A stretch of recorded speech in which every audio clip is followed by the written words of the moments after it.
Hello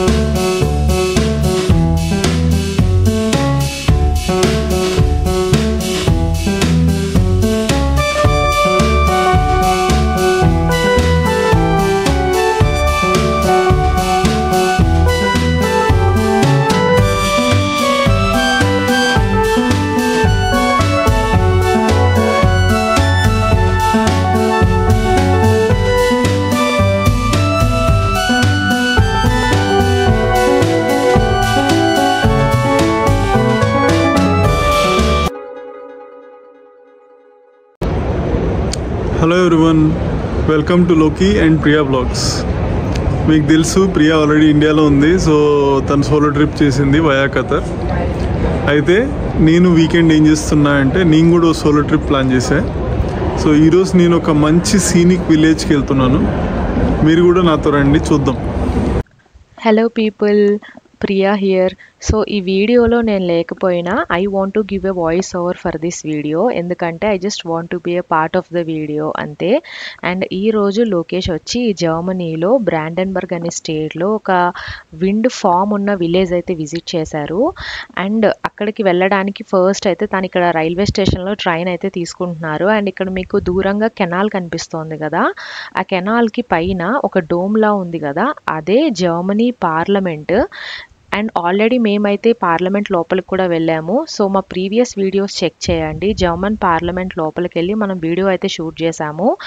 and ఇప్పుడైతే ఇక్కడ train తీసుకొని ఆ విలేజ్కి అయితే వెళ్ళారు. ఈ విలేజ్ నేమ్ వచ్చి జాకోబ్స్డోర్ఫ్ అంటారు. యూజువల్లీ ఇండియాలో మనం జేని జే కిందే ప్రొనౌన్స్ చేస్తాం కదా, బట్ కొన్ని యూరోపియన్ కంట్రీస్లో జేని వై కింద కూడా ప్రొనౌన్స్ చేస్తారు. సో జాకోబ్స్డోర్ఫ్ అని కూడా పిలుస్తారు. అండ్ ఈ విలేజ్ వచ్చి జర్మనీలో ఈస్టర్న్ పార్ట్ ఆఫ్ ద జర్మనీలో ఉంది. సో బ్రాండెన్బర్గ్ అనే స్టేట్లో ఉందన్నమాట. అండ్ ఈ విలేజ్ వచ్చి జర్మనీకి సంబంధించిన 13th century హిస్టారికల్ బుక్స్లో ఈ విలేజ్ నేమ్ అయితే మెన్షన్ చేసి ఉంది. 1650లో ఇక్కడ వార్ అయితే జరిగింది. అండ్ ఆ వార్ తర్వాత ఈ విలేజ్ వాళ్ళందరూ కలిసి పీస్ ఫెస్టివల్ని కూడా సెలబ్రేట్ చేసుకున్నారు. రైట్ నో చాలా మంది పీపుల్ ఈ విలేజ్ని విజిట్ చేస్తారు బయట నుంచి, ఎందుకంటే ఇక్కడ విలేజ్కి చుట్టూరు విండ్ మిల్స్ అనేవి ఉన్నాయి. సో విండ్ మిల్ ఫామ్ అంటారు. అండ్ సమ్మర్లో సైక్లింగ్ చేయడానికి ది బెస్ట్ ప్లేస్ అని చెప్పొచ్చు ఇక్కడైతే. విలేజ్ లోపలికి వెళ్ళడానికి ఫస్ట్ మనం ఆ రైల్వే ట్రాక్స్ అయితే క్రాస్ చేసుకుని వెళ్ళాలి.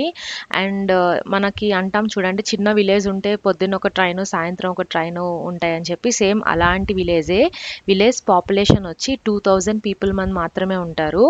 అండ్ నాకు తెలిసి మోస్ట్లీ ఇక్కడ విండ్ మిల్స్లో విండ్ ఫార్మ్స్లో వర్క్ చేసే వాళ్ళే ఉంటారేమో అని నేను అనుకుంటున్నాను.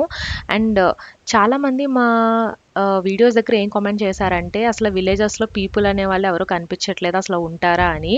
యూజువల్లీ ఇక్కడనే కాదు, చాలా యూరోపియన్ కంట్రీస్లో, వెస్టర్న్ కంట్రీస్లో పీపుల్ చాలా క్వైట్గా వాళ్ళ లైఫ్ని వాళ్ళు లీడ్ చేస్తూ ఉంటారనమాట. సో ఒక నాయిస్ చేయడం కానీ, లేదంటే ఒక సౌండ్ పొల్యూషన్స్ ఏమైనా చేయడం కానీ, నైబర్హుడ్ని డిస్టర్బ్ చేయడం కానీ అయితే ఇక్కడ చేయరు. సో నాకు అప్పుడప్పుడు అనిపిస్తుంది ఏంటంటే వాళ్ళందరూ లోపలే ఉండి వాళ్ళ పనులు వాళ్ళు చేసుకుంటూ ఉంటారు. ఇన్ కేస్ వాళ్ళు బయట ఉన్నా సరే సౌండ్స్ అయితే అసలు ఏం చేయరు, క్వైట్గా ఉంటాయి మొత్తం నైబర్హుడ్స్ అన్నీ. అండ్ ఇలా ఎవరు కనిపించట్లేదు అంటే పీపుల్ లేరని కాదు. సో కంపల్సరీ పీపుల్ ఉంటారు, బట్ వాళ్ళు ఏంటంటే ఎక్కువ లోపల బుక్స్ చదువుకోవడం కానీ, లేదంటే వాళ్ళ థింగ్స్ వాళ్ళ పనులు వాళ్ళు చేసుకుంటూ ఉంటారు అనమాట. సో బయటకు వచ్చి డిస్టర్బ్ చేయడం, లేదంటే ఏదైనా మైక్స్ పెట్టడము, సౌండ్స్ చేయడము అలాంటివి అయితే ఇక్కడ చేయరు. సండేస్ అయితే ఇంకా అసలు ఏ సౌండ్ అయితే చిన్న సౌండ్ కూడా వినిపించదు అనమాట. అండ్ ఈ విలేజ్ వచ్చి మున్సిపాలిటీ కింద ఉంది. మనకి ఇండియాలో చిన్న చిన్న విలేజెస్ కొన్ని మున్సిపాలిటీ కింద ఉంటాయి కదా, సో ఇక్కడ కూడా అంతే.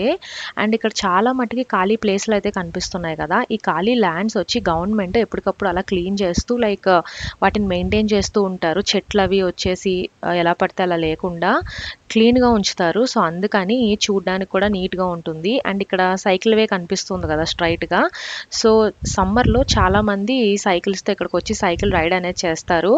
అండ్ దూరంగా విండ్ మిల్స్ ఉన్నాయి కదా, మనం దగ్గరికి వెళ్ళడానికి అయితే అలౌ చేయరు, ఎందుకంటే దగ్గరికి వెళ్ళకూడదు కదా. సో దూరం నుంచే మనం ఇక్కడ నుంచి సైకిల్ రైడ్ అనేది చేసుకోవచ్చు విలేజ్ చుట్టూరు. సో అలా సమ్మర్లో విజిట్ చేయాల్సిన విలేజెస్లో ది బెస్ట్ విలేజ్ ఇది.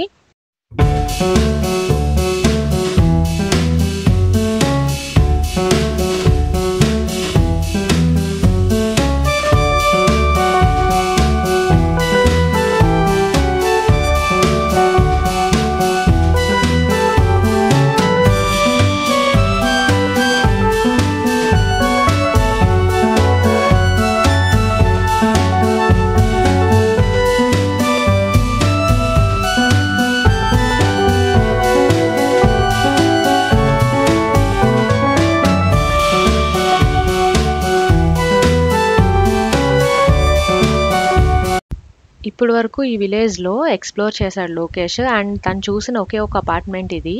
ఈ అపార్ట్మెంట్ తప్ప ఇంకెక్కడ అపార్ట్మెంట్స్ అనేవి లేవు. ఎందుకంటే నేను మీకు చెప్పినట్టు 2000 పీపుల్ మాత్రమే ఈ విలేజ్లో ఉన్నారు. సో అందుకని మొత్తం అన్ని ఇండివిజువల్ హౌసెసే ఉన్నాయి. అండ్ ఆల్సో ఇక్కడ మోస్ట్లీ యూరోపియన్ విలేజెస్లో ఏంటంటే వాళ్ళు ఇండివిజువల్ హౌసెస్కి కూడా కొన్ని మెజర్మెంట్స్ అనేవి ఉంటాయన్నమాట. సో చుట్టూరు ఖాళీ ప్లేస్ అనేది వాళ్ళు వదిలేయాలి కంపల్సరీ. ఈ విలేజ్లో బస్ స్టాప్ అనేది ఉంది. అండ్ ఇక్కడ బస్ టైమింగ్ చూస్తే అవర్లీ ఒక బస్ అని ఉంది. ఎందుకంటే ఇక్కడ పాపులేషన్ చాలా తక్కువ కాబట్టి. అండ్ ఆల్సో వాళ్ళు ఓన్ వెహికల్స్ వాళ్ళు యూజ్ చేస్తారు. సో పబ్లిక్ ట్రాన్స్పోర్ట్తో అయితే వాళ్ళకి ఇంత అవసరం అయితే ఉండదు. అందుకని 1 అవర్కి ఒక బస్ మాత్రమే ఉంది. అండ్ ఇక్కడ పోస్ట్ అనేది చాలా ఎక్కువ యూజ్ చేస్తారు. సో దీన్నే డాయిచ్ పోస్ట్ అంటారు. మనకి ఇండియాలో పోస్ట్ బాక్స్ లైక్ ఇప్పుడున్న ఇయర్లో పోస్ట్ మనం చాలా తక్కువ వాడుతున్నాం కదా, ఏవైనా ప్రొఫెషనల్ పర్పస్ మాత్రమే యూజ్ చేస్తున్నాము. బట్ ఇక్కడ జర్మనీలో ప్రతి దానికి పేపర్ వర్క్ అనేది ఉంటుంది. ఈ విషయంలో మనం ఇండియా చాలా ముందుకు వెళ్ళాము, ఎందుకంటే చాలా డిజిటలైజేషన్ అయిపోయింది. బట్ ఇక్కడ ఏంటంటే వీళ్ళు డిజిటలైజేషన్ అంత ఎక్కువ ట్రస్ట్ చేయరు. ఏ పని చేయాలన్నా compulsory paper work, lot of paper work అనేది ఉంటుంది. సో ప్రతి దానికి పోస్ట్ బాక్స్తో మనకు సంబంధం ఉంటుందన్నమాట. సో అందుకని ఇక్కడ డాయిచ్ పోస్ట్ అనేది చాలా ఇంపార్టెంట్.